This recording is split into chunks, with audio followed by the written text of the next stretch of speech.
The Bank of America Institute has released the consumer checkpoint for the month of June. Debit and credit card spending increased by 0.8% year over year. That's down from the growth from the previous month where it was up by 1%.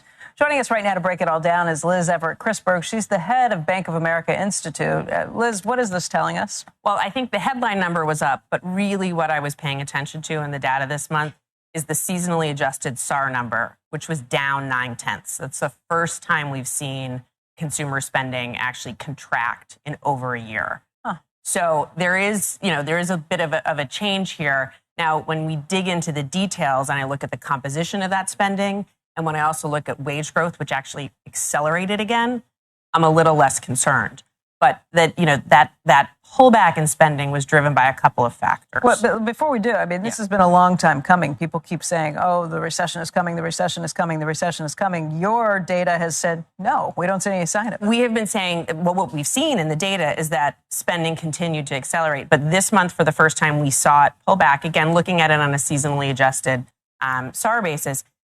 So what I want you to understand, though, she is from Bank of America. She doesn't represent, all financial institutions. It's kind of like ADP. ADP has their payroll kind of database to work off of, and that's what they work off of. So could their data be skewed a little bit? Yeah, because, again, she's from Bank of America. She's looking at Bank of America data.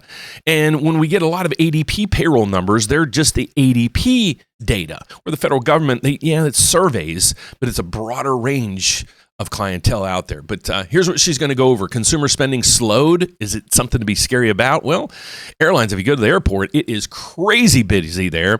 And then I learned something this morning. Young consumers rely on credit and BNPL. I was kind of like Becky. She's going to ask it in a minute. What is BNPL? Well, it's buy now, pay later. I'm going to talk about that briefly here in a minute.